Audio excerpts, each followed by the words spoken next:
देखो यार, अगर तुम लोग एईडब्ल्यू के हार्डकोर फैन हो तो ये वीडियो तुम्हारे लिए होने वाली है, क्योंकि गाइस पॉसिबली एईडब्ल्यू के टीडी गार्डन शो के ऊपर एईडब्ल्यू में डबल डेब्यू होने वाला है। एईडब्ल्यू के रिवोल्यूशन पेपर व्यू के टिकट सेल को लेकर एईडब्ल्यू ने उनकी कैपेसिटी रेज कर दी गई। लास्ट नाइट एईडब्ल्यू डायनामाइट के ऑफ एयर जाने के बाद टोनी खान और स्टिंग का सेगमेंट सामने आ चुका है। एफटीआर के मेंबर कैश व्हीलर के 5 साल जेल जाने को लेकर एईडब्ल्यू को मेजर प्रॉब्लम होने वाली है। एईडब्ल्यू में पॉल वाइट के इन रिंग रिटर्न को लेकर पॉल वाइट की तरफ से काफी बड़ी अपडेट आ चुकी है। तो गाइज वहीं एईडब्ल्यू का कौन सा रेसलर हाईएस्ट पेड रेसलर है, इसको लेकर डेव मेल्जर ने काफी बोल्ड स्टेटमेंट दे दिया है। तो गाइज चलिए बिना किसी देरी के शुरू करते हैं इस वीडियो को। और गाइज सबसे पहले बात करेंगे लास्ट नाइट एईडब्ल्यू के डायनामाइट शो की। वेल गाइज ये बात तो हम सभी लोगों को मालूम है, लास्ट नाइट एईडब्ल्यू के डायनामाइट शो के मेन इवेंट के ऊपर एईडब्ल्यू के अंदर स्टिंग और डार्बी एलन एईडब्ल्यू के brand new tag team champion बने। बट गाइज यही मैच के ओवर होने के बाद द यंग बक्स ने स्टिंग और डार्बी एलन पर अटैक किया था और इसी के साथ एईडब्ल्यू का डायनामाइट शो लास्ट नाइट हमें यहां पर ऑफ एयर जाते हुए दिखाई दिया था।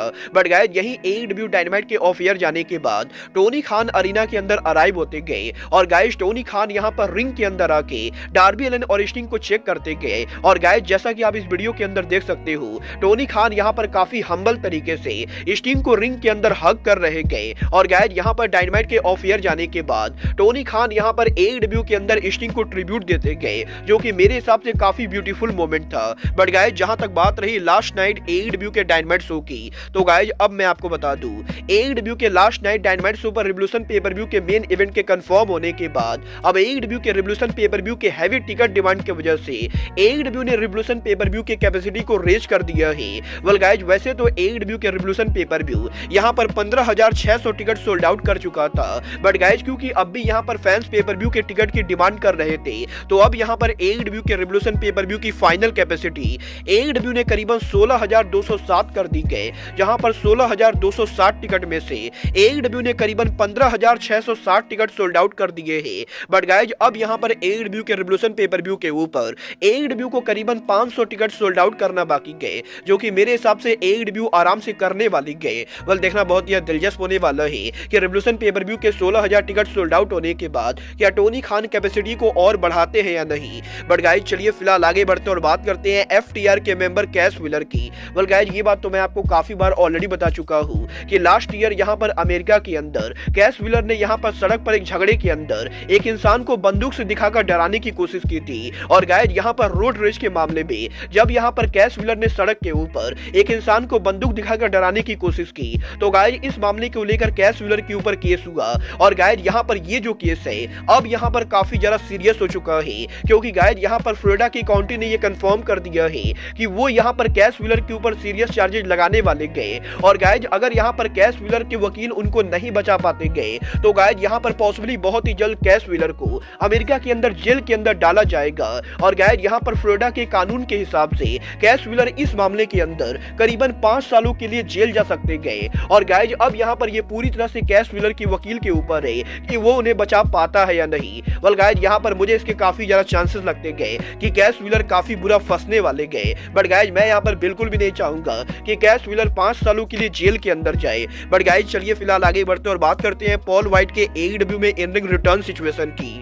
बल्कि और बात करें यहाँ पर पॉल वाइट की, तो गाइस ये बात तो हम सभी लोगों को मालूम है, जब से यहाँ पर पॉल वाइट ने एईडब्ल्यू को ज्वाइन किया है तब से यहाँ पर पॉल वाइट ज्यादातर टाइम पर इंजर्ड रहते गए। और गाइस पॉल वाइट के पिछले 2 साल के एईडब्ल्यू करियर के अंदर पॉल वाइट ने मुश्किल से 10 मैचेज भी नहीं लड़े गए। और गाइस यही करीबन 3 महीने पहले एईडब्ल्यू के शार्क वीक के अंदर पॉल वाइट के डॉन केलिस फैमिली को फेस करने के बाद पॉल वाइट को हिप इंजरी हो गई थी, जिस इंजरी के सर्जरी कराने के बाद पॉल वाइट एईडब्ल्यू के रिंग में रिटर्न करने वाले थे। बट गाइस अब यहां पर पॉल वाइट एईडब्ल्यू के इन रिंग कट रिटर्न करते उससे पहले ही पॉल वाइट को एक और सर्जरी करानी पड़ेगी। और गाइस पॉल वाइट ने इस चीज को कंफर्म कर दिया है कि पॉल वाइट के हिप सर्जरी के बाद अब पॉल वाइट को नी रिप्लेसमेंट सर्जरी करानी पड़ रही है। और गाइस अगर यहां पर पॉल वाइट की सर्जरी कराते गए तो इस सर्जरी के बाद कम से कम 3 से 4 और महीनों के लिए पॉल वाइट रिंग से बाहर रहने वाले गए। वेल गाइस मैंने यहां पर पॉल वाइट के बर्थडे के दिन ये खबर सुनकर मुझे काफी ज्यादा बेकार लग रहा है।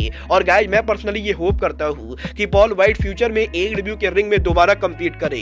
बट गाइज चलिए फिलहाल आगे बढ़ते और बात करते हैं AEW के हाईएस्ट पेड रेसलर की।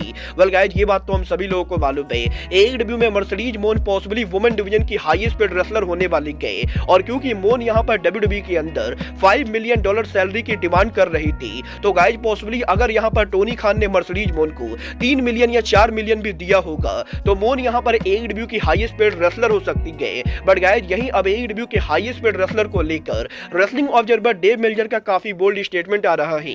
वेल गाइज इस हफ्ते डेव मेल्जर के लेटेस्ट पॉडकास्ट के ऊपर डेव मेल्जर का ये दावा करना है कि AEW के अंदर जो रेसलर AEW का हाईएस्ट पेड रेसलर है वो यहाँ पर Kenny Omega, John Moxley, MJF या मर्सिडीज मोन ना होगी, बल्कि AEW के inaugural world champion Chris Jericho गए। और गाइज यहाँ पर मेल्जर का ये कहना है कि वैसे तो AEW के अंदर पिछले कुछ दिनों के अंदर जेरिको टीवी पर लगातार काफी सारे मैचेस को हार रहे गए, बट गाइज यहाँ पर बहुत ही जल्द एक बार फिर से AEW के अंदर जेरिको को टीवी पर स्ट्रॉन्ग बुक किया जाएगा, क्योंकि guys Chris Jericho AEW company के हाईएस्ट पेड रेसलर है। और guys Tony Khan definitely company के हाईएस्ट पेड रेसलर को टीवी के ऊपर बार बार नहीं हराएंगे। और गाइज यहाँ पर मेल्जर का ये दावा करना है कि यहाँ पर क्रिस जेरिको AEW के हाईएस्ट पेड रेसलर है। वेल गाइज मैं यहाँ पर गारंटी से ये बोल सकता हूँ कि जेरिको AEW के हाईएस्ट पेड रेसलर किसी भी कीमत पर नहीं होंगे। और गाइज यहाँ पर ये बात बिल्कुल ही सही है कि 2019 में जब कंपनी खुली थी तो क्रिस जेरिको AEW के पहले साइंड रेसलर थे और उस समय जेरिको AEW के हाईएस्ट पेड रेसलर थे। बट गाइज ये बात पूरी तरह से इम्पॉसिबल है कि AEW के अंदर जेरिको के न्यू कॉन्ट्रैक्ट के अंदर क्रिस जेरिको को यहाँ पर AEW के अंदर सबसे ज्यादा सैलरी मिल रही होगी। वेल गाइज डेफिनेटली यहाँ पर किसी ना किसी दिन इस चीज को लेकर मैं भी खुलासा करूंगा कि AEW के अंदर जेरिको या हाईएस्ट पेड रेसलर है या फिर जॉन मॉक्सली और कोई और रेसलर हाईएस्ट पेड रेसलर है। बट गाइज क्या आपको लगता है AEW के अंदर हाईएस्ट पेड रेसलर जेरिको है या नहीं? आप लोग मुझे कमेंट करके बताइए। बट गाइस चलिए फिलहाल आगे बढ़ते और बात करते हैं TD गार्डन में AEW के अपकमिंग डायनामाइट शो की। वेल गाइस TD गार्डन में AEW के डायनामाइट शो के अनाउंस होने के बाद अब ये तो बिल्कुल ही क्लियर हो चुका है कि 13 मार्च को मर्सिडीज मोन के होम टाउन बॉस्टन के अंदर TD गार्डन में मोन उनका डेब्यू करेंगी। बट गाइस अब यहाँ पर इस चीज को लेकर रूमर चल रही है कि TD गार्डन में सिर्फ यहाँ पर मर्सिडीज मोन का डेब्यू ना होके बल्कि पॉसिबली कोई और एक डेब्यू होने वाला है। और क्योंकि AEW के इस डायनामाइट शो को AEW कंपनी बिग बिजनेस नाम से प्रमोट कर रही गए, तो गाइस यहाँ पर AEW के बैक स्टेज से अपडेट आ रही गए कि TD गार्डन में मर्सिडीज मोन तो उनका डेब्यू करेंगे ही, but guys possibly TD garden के अंदर 13 मार्च को मोन के साथ साथ एक और कोई रेसलर डेब्यू करेगा। और जैसे आज से करीबन 2.5 साल पहले AEW के ऑल आउट 2021 के ऊपर जब यहाँ पर CM पंक ने उनका एंडिंग डेब्यू किया था, तो गाइस उस शो के एंडिंग के ऊपर ब्रायन ड्रेसन और एडम कोल ने डबल डेब्यू किया था। और गाइस कुछ इसी तरीके से पॉसिबली TD गार्डन के अंदर टोनी खान इस साल डबल डेब्यू करवाने वाले गए। वेल गाइस अभी तक तो ये क्लियर नहीं हुआ है कि अगर यहाँ पर टोनी खान सच में डबल डेब्यू कराने वाले गए तो गाइस मोन के अलावा दूसरा कौन सा रेसलर डेब्यू करेगा। बट गाइस आपको क्या लगता है AEW के TD गार्डन में अगर यहाँ पर डबल डेब्यू होता है तो गाइस दूसरा डेब्यू किसका होने वाला है? आप लोग मुझे कमेंट करके बताइए। बट गाइस अब आज के इस वीडियो में बस इतना ही। मैं मिलता हूँ आपसे अपने अगले वीडियो में। बट गाइस तब तक के लिए goodbye, good night and bang.